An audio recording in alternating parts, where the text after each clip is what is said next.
नमस्कार, प्रणाम, स्वागत बरुआ सबके राइटर आशिक अभिषेक के चैनल पर। और सब बताइए आप सब कैसन बानी। उम्मीद करते रहुआ सब भी बढ़िया होखब, अच्छा होखब।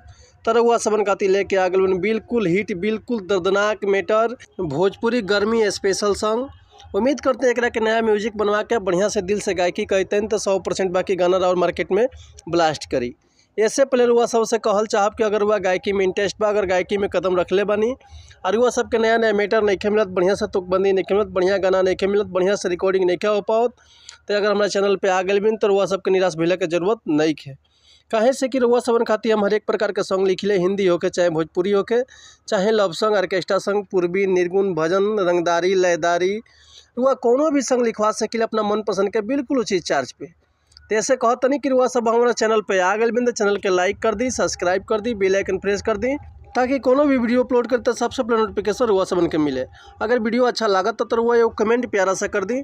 चलिए देर ना करते हुए आज के मैटर देखल जाए कैसे बा, का एकर लय बा, का एकर धुन बा, ये रुआ सबन के हम गा के बताओ तनी। उम्मीद करती रुआ सबके बेहद पसंद आई सुन के। तो चलिए देखिए गाना कैसे बा। एगो औरत यही गर्मी के मौसम में अपना पति से एगो बात के जीत करती है। देखिए कैसे करती है कि पिया जाई ना रहुआ बाजारे, चाहे ले ली हम नगदी उधारे। सुनी ना कि पिया जाई ना रहुआ बाजारे, चाहे ले ली हम नगदी उधारे।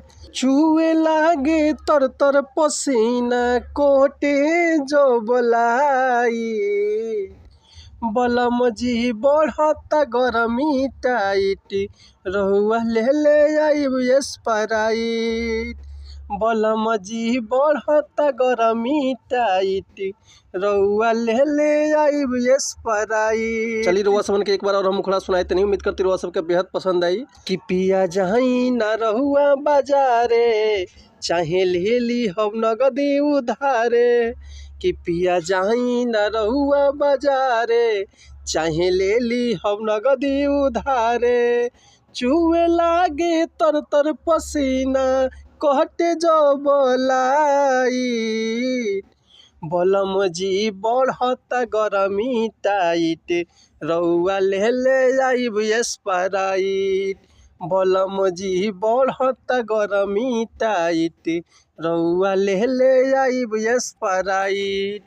तो उम्मीद करते मैटर रुआ सबके बेहद पसंद आयल हुई। अगर ये गाना के रुआ फुल लिखवाओल चाहतनी तो डिस्क्रिप्शन में हमारा कॉन्टैक्ट नंबर बा, व्हाट्सअप नंबर बा, कॉल कर सकिले या व्हाट्सअप कर सकिले। रुआ का बिल्कुल उचित चार्ज पे फुल गाना मिल जाई।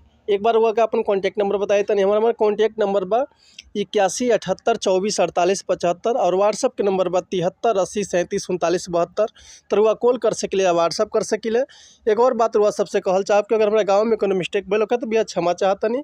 ऐसे कि हम गायक ना ही रुआ सबके खाली बता सकिले, समझा सके। तो चलिए मिलते हैं नेक्स्ट वीडियो में कुछ नया गाना, कुछ नया धुन, कुछ नया कंपोजिशन लेके। तब तक लिए रुआ सब सन्मति चाहतनी। नमस्कार, प्रणाम, जय हिंद, जय भारत, जय भोजपुरी समाज, जय माता दी।